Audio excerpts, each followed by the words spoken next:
following is a production of DallasCowboys.com and the Dallas Cowboys Football Club. How about them Cowboys? Yeah! This is Just for Kicks. Broadcasting live from Dallas Cowboys World Headquarters at the Star in Frisco. Now, your hosts, Judy Trammell, Haley Anderson, and Kelly Fenglass. Well, hello, everybody, and welcome to Just for Kicks. This is all girl talk, but we think guys just might want to listen. I'm Kelly Fenglass, and I am joined today by Haley Anderson and Judy Trammell. Hi, Haley. Hey, hi, Judy. Guys. Good to see y'all. Good to see you. Today, I am very excited about today's show. We are prepared. We have two of the most impressive guests coming. Today's show is called Difference Makers. We're going to visit with former Dallas Cowboys cheerleaders who are making the difference in lives of others through medicine. We're going to have Lorin Parker, Leonard, who recently retired, and we're going to have Dr. Nicole Corbin Busch, who cheered with us in the 90s. So I'm really excited about that. That's coming up. But first, it's kind of been tradition now for us just to catch up since we're not together. So I wanted to find out what you guys have been doing this week. Judy, I know you had a huge day yesterday with your birthday, and we tried to pull off some surprises. Tell us a little bit about your birthday. There were a lot of surprises, and I was excited because I'm not going to lie, I went into the day, woke up kind of tearful and was like, it's just hopeless.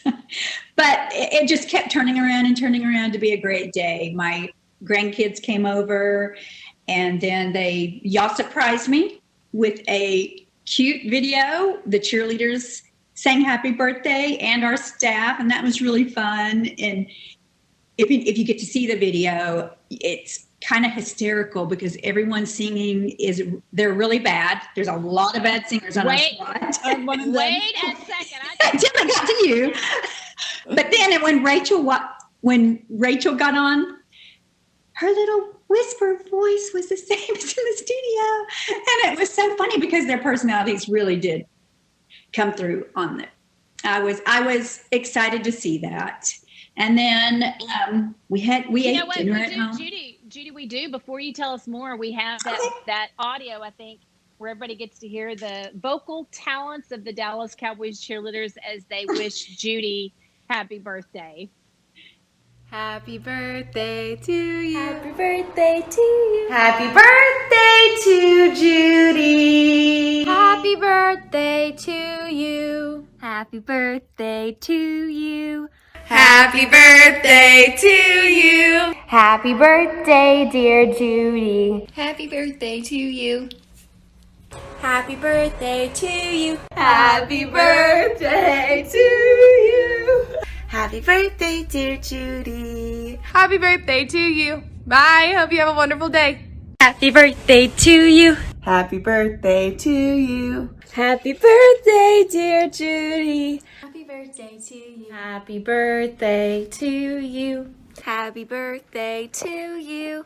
Happy birthday, dear DCC Judy. Happy birthday to you. Happy birthday to you. Happy birthday to you. Happy birthday, dear Judy. Happy birthday to you. We love you. Mwah. Fireworks, fireworks, fireworks. You don't look a day over 30. Happy birthday to you. Happy birthday to you. Happy birthday, Judy Carroll. Happy birthday to you.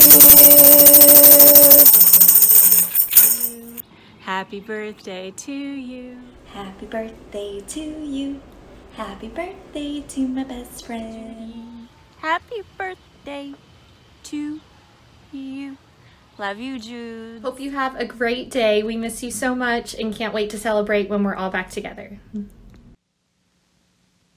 So Judy, that was the best gift everybody could do. Everybody got so excited doing that. I even pulled out the old tambourine. Judy, I recorded mine 3 separate times. One at sunrise with no makeup, and then I thought, no, I better put makeup on. So I did a second time by a tree, and then I'm like, a tambourine. So the third time was a tambourine. But the girls, I was very proud of them. They all pulled together because Cher was able to edit that together, and very proud.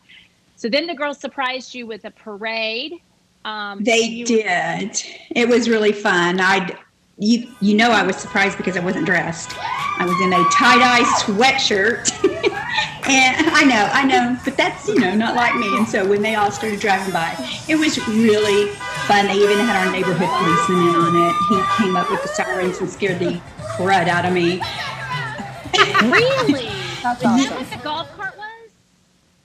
I don't think there was a golf cart. I think it was I don't know what golf cart you're talking about, but Reviewing. Oh, I know what it was. It was one of our cheerleaders tagged you on a photo, and it was on a golf cart, probably from a calendar shoot in Bimini. That's what it was. That's what it was. It sure was. It was fun. It was a day full of surprises, and when you think you're going to have a bad day and everybody keeps one-upping it and making your day special, it meant a lot. Haley, what did you do this week? I know there were some exciting things going on in your neck of the woods. Yes, so we just completed our first family draft, which was awesome and fun and a great experience just to be able to spend it with my grandparents and being in that same room and helping them pick their players. So it was exciting. We weren't sure who we were going to get, and the fact that we had one of our best drafts, it was definitely one to remember. Was the We're room? talking. Yeah, everybody's Great talk. thrilled with the draft picks.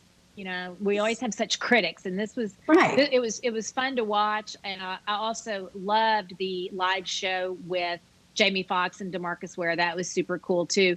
Was the room? Obviously, we don't get to see anything beyond what was broadcast, but is the room tense? Is it celebratory? What are some of those moments that happen in between picks?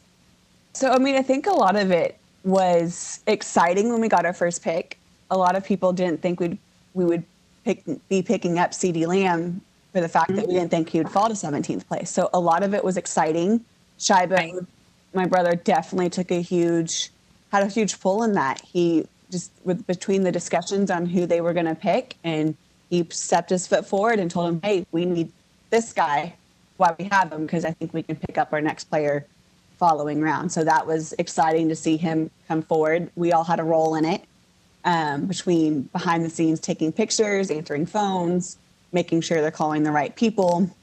So it definitely was all hands on deck during, right before we were about to pick. And then right when you finished and picked, it was excitement. Everyone's cheering, because it's kind of like after that first day, you're kind of just relaxing and just waiting to see what else does in between each pick.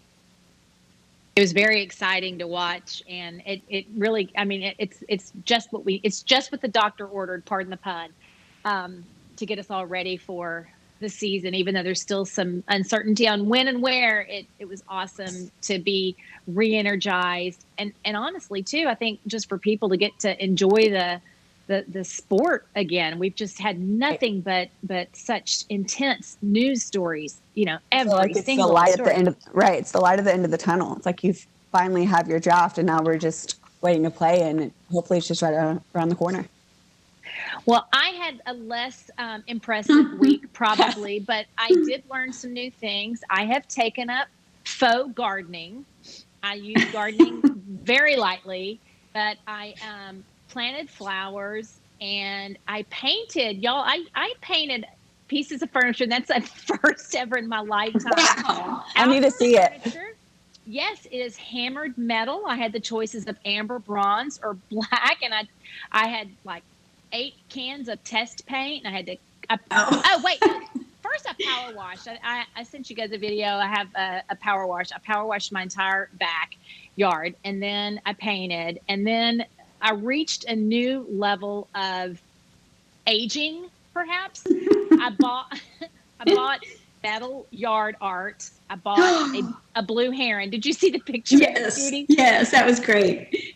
I called Samantha, my daughter, and I said, Samantha, I am just one piece away from a pink flamingo in the front yard. And you know your mother has gone quarantine crazy because I bought yard art. But I was actually kind of proud. She, it's a girl, I've decided, and she's called Wings Up, and she's out back, and she's kind of if you want it to be, it's a lifting up of spirit. I put her in my backyard, Judy, where I have my Jesus chairs and I go out and do my devotional. So she's out there, but then the highlight was then I had my Amazon solar powered spotlights, and I thought, this isn't good enough. Let me put spotlights on her for nighttime, and one wasn't enough. So now she has 2 spotlights. So I have a metal blue heron bird. I called her Blue Angel, and she has 2 spotlights on her, and it's called Wings Up, and she's back there to lift up spirits. So there you go. Well, you'll always remember this time and this quarantine, and you'll look at that bird with her spotlights and have Worst good thing memories. is the lights are so overpowering that a fence is right behind her. So in the dark, you see this huge just shadow of wings, and she looks like a prehistoric bird. So maybe she'll run off some of our nighttime rodents. But anyway. Well, when we come back, I'm so excited. We're going to get to catch up with Lorin Parker, who cheered with us for 2 years, and she's now gone back to Florida. She's married. She's got a lot of new things going on in her life. And then we will visit with Dr. Nicole Corbin Busch, a former Dallas Cowboys cheerleader who cheered in the 90s with us. So very excited to see them, and we'll visit with them and more when we come back for Just for Kicks. The Cowboys Way, where Thanksgiving means spending the day with 100,000 of your closest family and friends to watch the game live. Where 16 Hall of Famers and 5 championships show us what success looks like. Where we're all defined by one single thing, the star. Where we as fans have the power to keep the tradition going. Bank of America is proud to be the official bank of the Dallas Cowboys and to support the quest of living life the Cowboys Way. What would you like the power to do? Bank of America. Copyright 2019, Bank of America Corporation. Have you ever dreamed of being a Dallas Cowboys cheerleader? This may be your year to make the team. For the first time ever, the Dallas Cowboys cheerleaders will be hosting online auditions with a simple application and video submission. This is a chance of a lifetime to pursue your dream and perform in the NFL from the convenience of your own home. Applications will be accepted beginning May 2nd at DallasCowboysCheerleaders.com. Your new apartment's big. Such a great deal. It's okay. Just okay? What's not to... It's right above the subway! Well, I bet you don't even notice it after the... That's my neighbor, Angus! A deal that's just okay is not okay. Get a great deal with America's Best Network. Come into an AT&T store to find out how to get one of our popular smartphones for $0 down. Based on GWS 1 score, September 2019. Since 1865, Stetson hats are American-made with pride right here in Texas. And Stetson is proud to be on the field with America's team. Want to show your Texas and team pride too? You can. By purchasing your own Stetson, you can look just like how the flag guys do on field at every home game. Stetson hats, the official crown of all self-respecting Cowboys, and your favorite football team. Get yours today at shop.dallascowboys.com or at stetson.com. Back to Just for Kicks.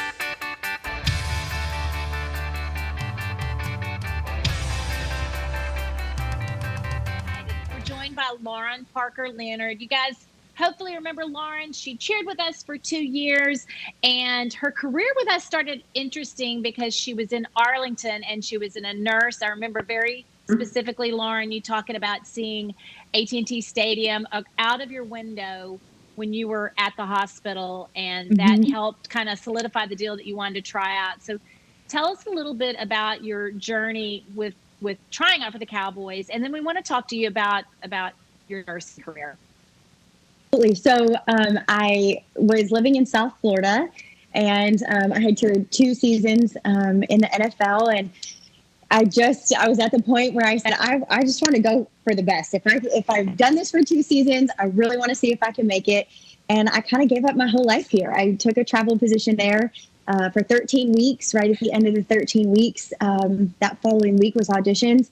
So I moved, and I just dove into every prep class that I could, tried to meet as many people as I could to get familiar, kind of with the audition process and DCC as a whole and the Dallas Cowboys and everything. So I moved and dove right into it. My travel position was at the hospital right next door to the stadium.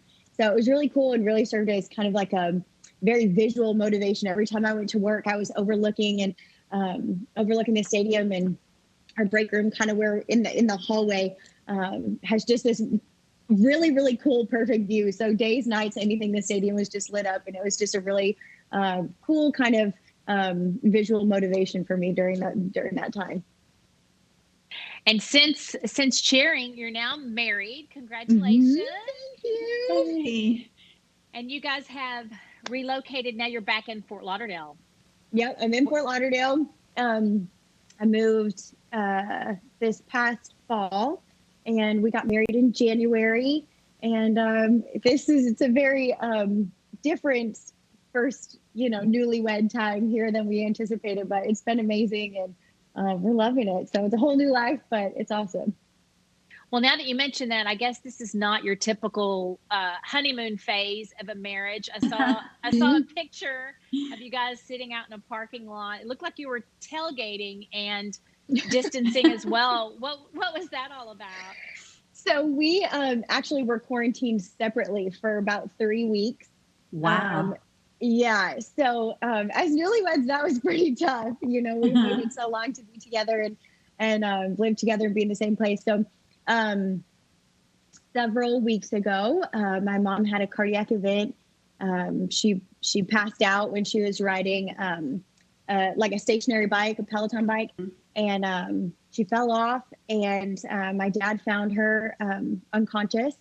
He began CPR, totally saved her life. He's like the hero, and got her to the hospital, and she had several 99% blockages in her heart. Wow. So they scheduled her for open heart surgery. So it's been really interesting as a nurse during this crazy time, and then kind of taking it from the family and the patient side. So it's been really interesting. But during that time, I went over to where they live on the other side of the state in Florida to care for her. And so my husband and I were quarantined separately while I was caring for her. But while she was in the hospital, you could not. Yeah, so that was a whole thing. So when my dad, saved her life, started CPR, and the paramedics came and took her, that was the last time we were able to see her. So, no visitors are allowed in the hospital with everything that's going on with COVID. And so he, gave her a hug, and we said our prayers, and she was gone. And so my dad and I, he was, stayed outside the hospital and saw her from her room, and she would come to the window when she could, and those kinds of things. But my dad and I actually slept in separate cars because he and I were quarantined separately outside the hospital on the night of her surgery so that we could be close to her. So, we stayed outside and could kind of look up to where she was and where she thought she would be, just to be close and support her. And then for the next week after that, she was inpatient. So we were, doing our best to be there for her from the outside. And then, she got to come home. So, but it's been a very eye-opening experience of what this is like from the other side. When you're a nurse caring for patients with everything that's going on, it's very eye-opening when you see it from the other side. You're already a compassionate person. I mean, I've witnessed that. You really care about people. But I bet even being a nurse, seeing it from that side, it's going to make you realize those patient family interactions, how important they are, or just the stories we've heard about nurses FaceTiming families for the patients. I mean, that really makes a big difference. Absolutely. And that's been, I think, one of the most heartbreaking and like you said, eye-opening things during this whole experience is, I work in an ICU step-down unit. And so there are many patients that we've had to, we've seen these symptoms, and then we go and we test them. And, right at the beginning of this, when it started to be that no visitors could come for the COVID patients, having to look at those family members and say, I'm sorry. This is, it breaks your heart. And then to be on the other side of that, when the nurse is looking at you saying, I know that you want to see your mom, but you just can't, there's nothing we could do. It really comes full circle. And, I am so grateful to the people in this profession and the class that they have and the grace that they handle their jobs with. You know, Lorin, we talked with teachers, Dallas Cowboys cheerleaders teachers last year, Kaylin and Taylor, and we said how much, you know, you appreciate them more. You don't realize what teachers do in the lives of others. And the same with you as a nurse, that you guys are so important to the families in terms of the support and the hope and faith. Even faith plays a big part in that. And I know that's something near and dear to you as well. Not only your nursing, but how you spread spirituality and faith. So I know you're starting a church or a group in Florida, right? With my husband and I helped to launch a church. It's called Anchor Church down here in Delray Beach. And it is so awesome, so fun. It's a church that's just on fire for the Lord. And, you know, that's played a huge part, not only in our marriage and kind of moving here, but really every day in my nursing career as well. Well, I know if I had a family member that needed care, someone like you with your experience and your education, and then that extra part of compassion that Judy said, I think you are definitely a gift. And we are very proud of you being a part of our organization and lifting up the spirits of others too. So thank you for what you're doing. It's just amazing. Thank you so much. That means so much. And we miss you. You'll have to come back to Texas when we do whatever we do with our alumni as soon as we all get back together. Yes, whenever we can, I'll be there. You say the word and I'll be there. Well, we're going to take a break. And then when we come back, Lorin, you'll get to meet Nicole, Dr. Nicole Corbin Busch. She cheered in the 90s. She's reminds me of my first years as director and the Super Bowl and all those fun things. So she's got an incredible career with the Dallas Cowboys cheerleaders and now an incredible medical career. So I'm excited for you guys to kind of meet virtually, and we will visit with Dr. Nicole Corbin Busch when we come back from this break. Since 1865, Stetson hats are American-made with pride right here in Texas. And Stetson is proud to be on the field with America's team. Want to show your Texas and team pride too? You can.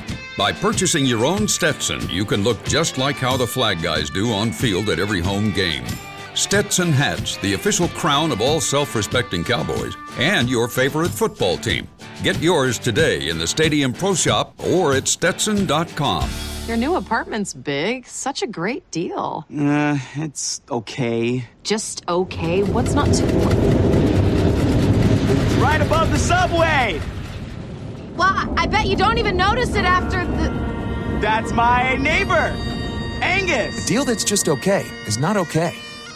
Get a great deal with America's Best Network. Come into an AT&T store to find out how to get one of our popular smartphones for $0 down. Based on GWS 1 score, September 2019. Essilor is a proud sponsor of the Dallas Cowboys, helping fans see more and do more with our best vision solutions. Our lens technologies reveal a world more beautiful than you can imagine. For a limited time, get the Essilor Next Gen offer. When you buy the latest generation of Transitions lenses with select Essilor lenses, you can choose a second pair of clear lenses for free with qualifying frame purchases. Restrictions apply. Find a participating eye care professional by visiting EssilorUSA.com. Essilor. See more, do more. So, you're shopping, and that's when you see it. Aisle 23. Dr. Pepper stacked from top to bottom as far as the eye can see. The phrase too good to be true comes to mind, yet there it is. A rich, delicious Dr. Pepper paradise. Wait, did that can of Dr. Pepper just open itself for you? They all are. As if to say, so nice to treat you. And even though it feels weird to talk to a can, you pick one up and say, it's so nice to be treated. Dr. Pepper, so nice to treat you. Back to Just for Kicks.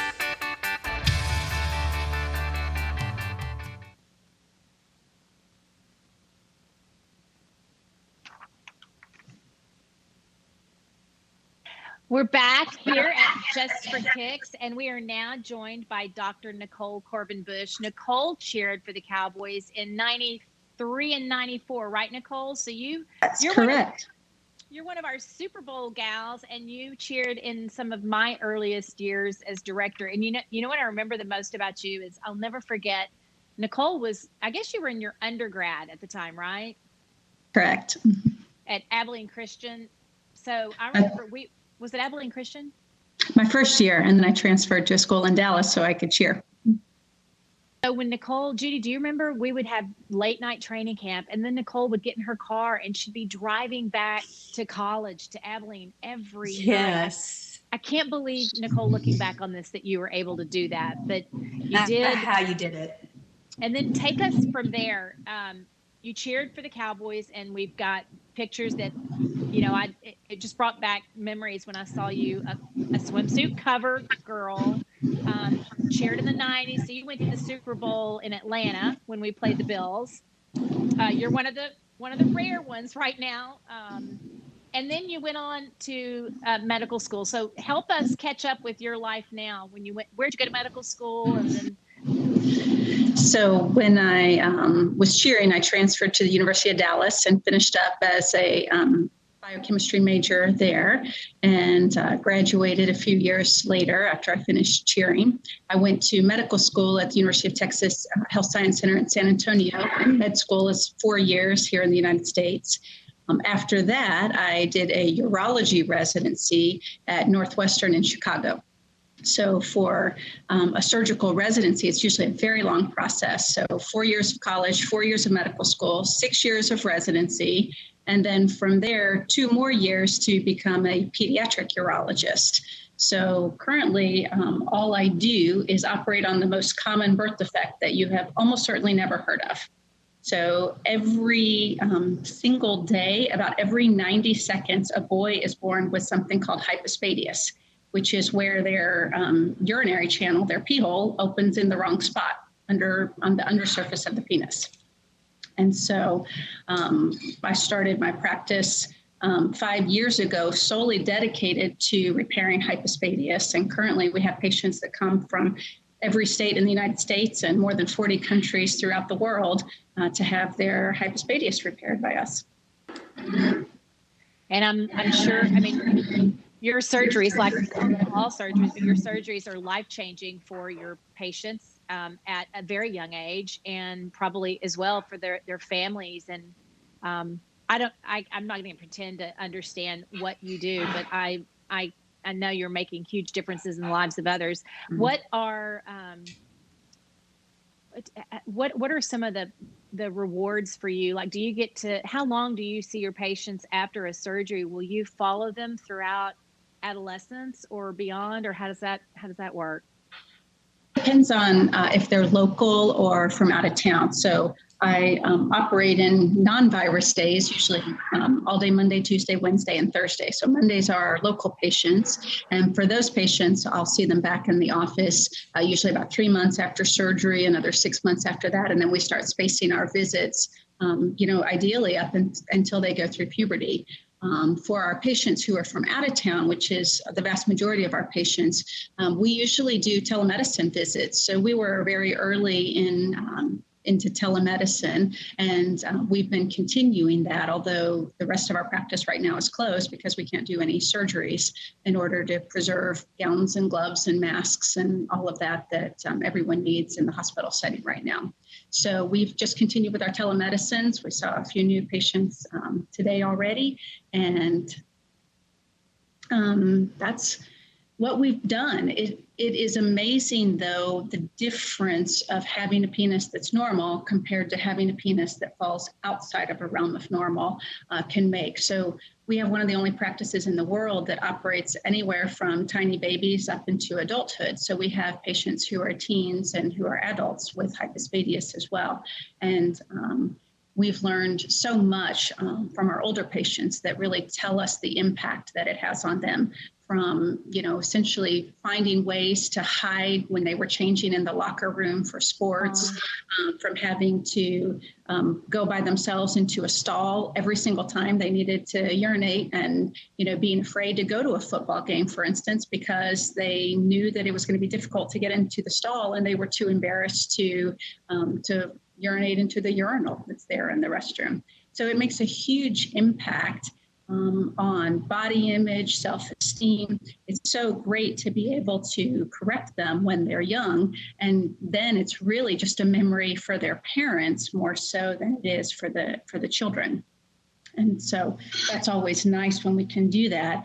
About half of our practice are new babies with hypospadias. The other half of our practice is redo repair. So patients who are coming from surgeons all over the world, and those patients can be older children or teens and adults, as we talked about. And so that can be a little bit more difficult. We actually are big proponents in mental health. We have a licensed therapist that works with us to talk with our older children and teens and adults. He himself had hypospadias, so it really gives a unique perspective because, for us, we really just think about it as surgeons as a body part that can be fixed. It really impacts the whole person and the whole family. I mean, there are some families that they, can't go on spring break with the rest of the kids because they're bringing their kid to Dallas for us to fix, one son's penis, and the whole family has to come around or be without mom and brother for a little bit of time. So it's been a very eye-opening experience for us, just doing this day in and day out and really having that time to chat with our family. So that's a big reason why we also started our charity, Operation Happiness, to try to raise awareness so that at least when new babies are born with it, they don't feel alone. They have a network of moms and families to connect to and realize that it almost never is anything that a parent did or didn't do during pregnancy. It's just a birth defect that happens. And I think that the more we know about birth defects in general, the less guilty parents feel. So it's been fabulous to have this practice to really look at kind of the all-encompassing aspect of it and worked very hard to be perfectionist in what we do surgically, but also taking care of the entire family to help with that, raising awareness and mental aspect of things that are involved whenever you have a child where something's not perfect. For people for listeners that might really want to reach out to you, where is your practice? So we just opened right before coronavirus started in the Colony. We bought our own building and surgical center. So our Hypospadias Specialty Center now has big letters so that you can see from the highway, which is really exciting for us because it's a real destination for folks to be able to come through from all over the world. So all we do there is Hypospadias. It's right off of 121, and we were open for about 6 weeks before the governor said that we had to shut down any elective surgery. So now we're really concentrating on, of course, our telemedicines, but all of the things that kind of get pushed to the back burner when you have a busy surgical practice. So we're re-reviewing all of our data. I think most people are kind of shocked that their surgeons often don't have any idea about their surgical outcomes. That's been a huge part of our practice is that we keep a database now with thousands of hypospadias repairs so that we can review it every so many months and make changes to make sure that we're doing the best technical surgeries that we can. So we've been busy with that. We've been working on a children's book. We have a little character that we created called Down There Bear, and it talks about how his surgery took place. And so we have one that's a little bit longer version for the older boys that talks about having a catheter in and what that means and having that removed after surgery. But now we're really looking at ways that families who have already had their sons repaired can talk to their children about what it was that they went through in a non-threatening way. And so I've been working on the board book version of it. That's a quick version about Down There Bear and his surgery so that kids can, understand what the term hypospadias is without it being something scary. Nicole, did you always know that you wanted to be in urology and specifically pediatric urology, or when did you take that course of medicine? That's a great question. I didn't know. In fact, when I went to medical school, I thought that I was going to be a geriatrician, take care of older folks, because I don't know if you recall, but when I was a cheerleader, I lived with my grandmother and helped take care of her. She had a lung disease and was there, and she actually passed away my second year of cheering right before we had a show in Arkansas. So that was a little bit of a difficult weekend. But when I went to medical school, that's what I thought I was going to do. And during the second year of medical school, they have all sorts of different specialties that come in and give you lectures about things. And when I heard the urology lectures, for some reason, it just made sense. It was like, So common sense, this is plumbing. And if something's not working right, then you unblock it. And I just kind of fell in love with it. So I really had no intention of becoming a surgeon when I went to medical school. And so this was a very different course for me to fall in love with something that was surgical. And then in the process of doing urology, at first I thought I was going to be a cancer doctor. And I spent a year at the National Institutes of Health doing cancer research at the urologic oncology branch. And when I was there, I really fell in love with the genetics of things, kind of clinical research to looking into why things happen for patients and how we can best kind of tailor their care. And so right when I finished up my research here at the NIH, I came back and did a pediatric urology rotation, which is very much plastic surgery oriented with lots of reconstructive surgery. And I thought this was just the perfect opportunity to marry really fine details of plastic surgery with the genetic aspect of things that I love, taking care of kids. And so that's how I ended up doing what I do. And it comes to hypospadias repair, it probably is one of the most technically challenging surgeries that we do as pediatric urologists. And you guys have fans that want to know some more about you. So Haley, you want to pop in here and share some of the questions with Nicole and Lorin? Sure can. So first question is from Purdy Surdy, and she was an alumni of DCC. And the first question is for Nicole. How has mom life been with kiddos? Have they persuaded you to join the fabulous world of TikTok? I actually asked my kids earlier about TikTok, and my kids are now in the fun tween and teen years, and they were just mortified that I would even think about joining. So I think that answers that. Mom life, though, in general, has been, you've had to adapt. 3 out of the 4 have taken well to one loves online schooling. 3 out of the 4 will do it, but don't really like it much. And so we kind of have to push to get them to finish their assignments. But this is really the longest time I've had to spend day in and day out with them. And so we've had a lot of fun. I've never really cooked. And so we've been learning to cook and baking bread and making meals together. So that has really been a lot of fun and something that hopefully I'll take away as a positive from this later on. Second part of that question is your practice extends internationally, providing pertinent care. With many of your patients being from other countries, how has COVID-19 impacted your practice and how have you been able to adjust and rise above those challenges? So there definitely are going to be challenges when it comes to rescheduling because every country has different rates of coronavirus and different rules and regulations that are set in place. When we were operating in March, a few of our patients did get caught in it. Some of our patients from Israel and from Egypt, when they went back after their surgeries, had to be quarantined for a full 2 weeks before they could go back home. So we definitely saw a lot of that. So I think that we're going to be working very carefully since so many of our patients fly in from everywhere to figure out the best and safest mechanism for testing for them and to make sure that we keep our patients and their families safe, that we keep all my employees and nurses safe. And so that's our challenge that we're working on day in and day out, trying to figure out what's available in terms of safety gear and testing. But one thing that has been fun is the connection that we've been able to continue with our international surgeons. So yesterday around this time, I did a webinar in Egypt where 500 surgeons from 25 countries attended talking about redo hypospadias repair.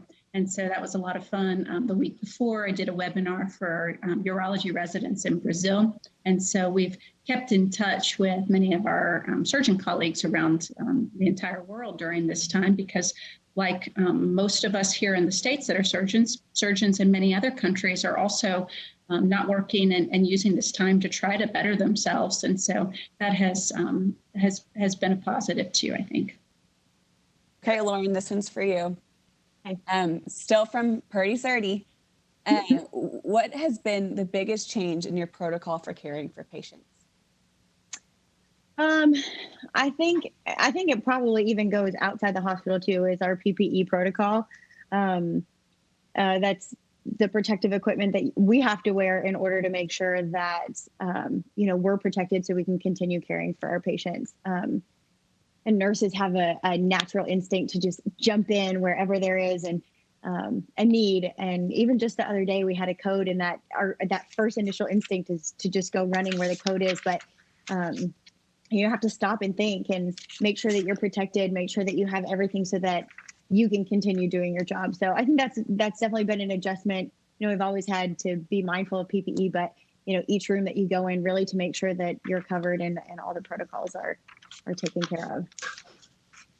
Okay, another one for you is, I know you've been working with your mom, so you probably haven't been in the hospital as long as you thought you would, but what has been the greatest success story of your patients recovering from COVID-19, if you have any, Lorin? Yeah, and honestly, this goes along with being with my mom too. After her open heart surgery, the greatest, she worked so hard with all her rehab and everything when she was in the hospital, and just being able to be reunited with her when it was finally time for discharge. So I think really in general, whether it's COVID patients or, any other kind of patients at this time, just with no family members being allowed in the hospital, just that moment of seeing them reunited with their families and being able to hug them and love on them again, when it's so uncertain at the time where they said, we're not sure if you'll ever see your family member again, so say your goodbyes. So that's been really heartwarming and so fun to see.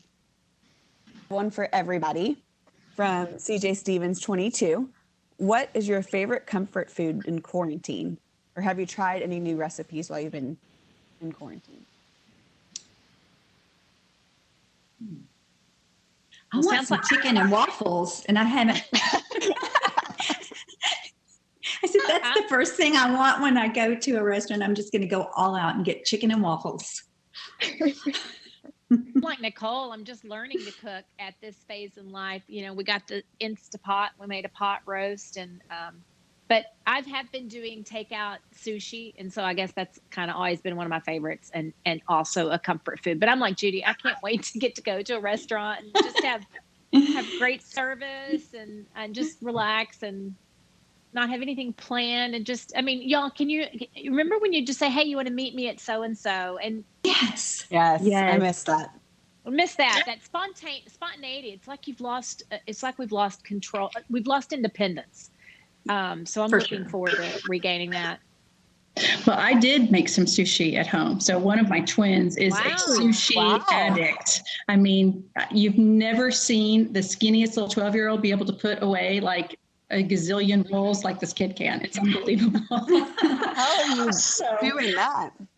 So her nanny actually bought her a sushi making kit with the little mat and the chopsticks for her birthday, which was recently. And so I hunted down, because we haven't been out of the house. We're ordering everything in. So I was able to find the seaweed wraps on Amazon and some sushi rice, and then I had some rice vinegar that you mix in with sugar for the sushi rice. And then I got some of that fake crab at my last Sam's Club meeting. So we made the sushi rice and then laid it all out with the seaweed and put the crab and some avocado in it and rolled it all up. But now she, with California rolls, hates the cucumber in it because she doesn't like the crunch. So this was nice making our own. She didn't have to poke out the cucumber pieces one at a time with her chopsticks, like she usually does. So we rolled it up, and the first one was a little shaky, I'll confess. It didn't quite It's kind of hard. And it was actually kind of tricky. But by the second one, she actually had it down pretty good. So now we realize we need a sharper knife, because it's really hard to cut the roll without super sharp knives. So that's a sushi cutting knife is gonna have to go on the list of things to buy. But it was kind of fun. Sounds fun. I know I've tried last year, 2 years ago for my birthday, we had like a sushi making night, and it had a sushi chef come and like teach us how to do it. And it was interesting, to say the least. That's for sure. There is no way. There's no way I would attempt sushi. I would be coming to you, Nicole, to stick my fingers up.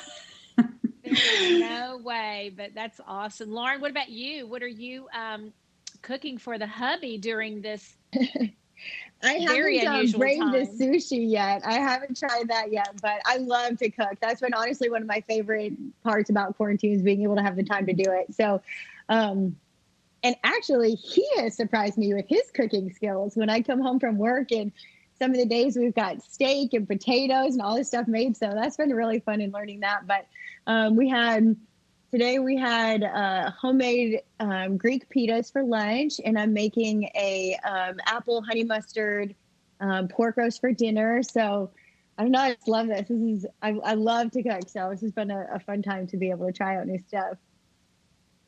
Awesome. That's kind of all the questions we have. Should we go Yeah, on well, to talk auditions? Yes, I want to, Lorin and Nicole. I know, Lorin, you may be a little bit more familiar, or Nicole, maybe because you're closer to us. But so 2 days from now, starting Saturday, we are for the first time ever in our history having an online audition submission.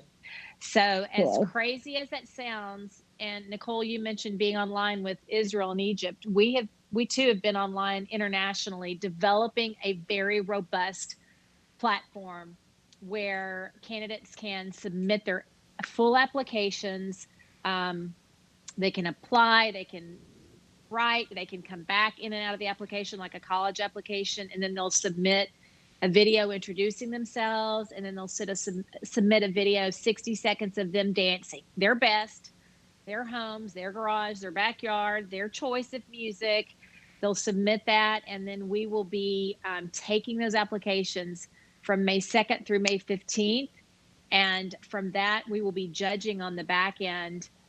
We'll still have our judges. Every judge will be judging from the comfort of their own place and space.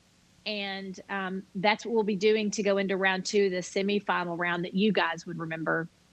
And at that point, we will send out dance videos that they would need to learn. And again, send us a video back of them doing the choreography. So I'm really excited. I've talked to so many people about this, and I think there's some benefits to it because the people that, nobody will have to spend the money on travel to get to Dallas for round 1 or round 2. For those that have kind of that audition anxiety that kind of just, blank out, that won't happen, because if it does, they can refilm themselves and submit the video that they really think presents their best. And then from a judge's perspective, we as judges won't be looking at 5 people at a time. We'll be looking at one candidate at a time. We'll have her entire application with everything right at our fingertips. We can watch it again and again, make very thorough notes, and hopefully, give them a green light to the next round. So that starts this Saturday. I'm so excited.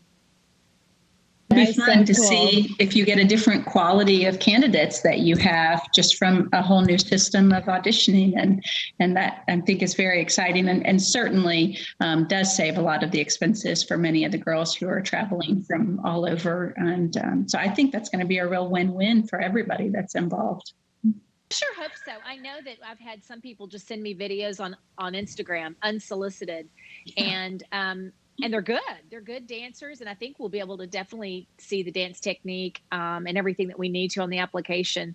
But I'm excited, and from the discussions we've had with the company that's helping us develop this software, I do think that this will exponentially increase the candidates. And just FYI, we have 30 of our current squad re-auditioning. It's our largest group. I know. So we have 30 re-auditioning veteran hopefuls in addition to all the new candidates. So we're real excited. That starts on Saturday, and it's not just one day. There's 2 weeks where people can submit an application. So fingers crossed, y'all, because when it goes live, there's no turning back. That's right. We've jumped in now. And you guys have an incredible group of returning. 30 incredible candidates coming back. So you guys have such a strong team and a team full of so many amazing women inside and out. And you guys have some tough decisions. We do.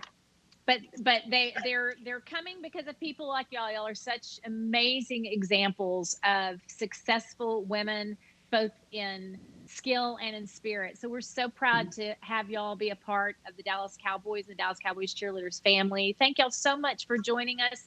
I'm really enjoying this. I wish we'd been doing this all these years, but we're all getting new ideas and reconnected in a sense, although we're all separated. It's strange. So I think that's it for this week's Just for Kicks. Mm-hmm. Next week, we are going to do a Mom's Day special. Judy's going to have her daughter, Cassie, and Haley will have her mother, Charlotte, and I will have my daughter, Samantha, and we'll all talk moms and daughter stuff. It might be a little spicy. I really have no idea what to expect. We're excited, and thank you guys so much for joining us. The entire Dallas Cowboys cheerleaders will be thrilled to see you guys on this episode. Thanks for having us. Thanks for having us. Thank you, Judy and Haley, and I'll see y'all next time on Just for Kicks. Bye-bye. This has been a production of DallasCowboys.com and the Dallas Cowboys Football Club. How about this, Cowboys? Yeah!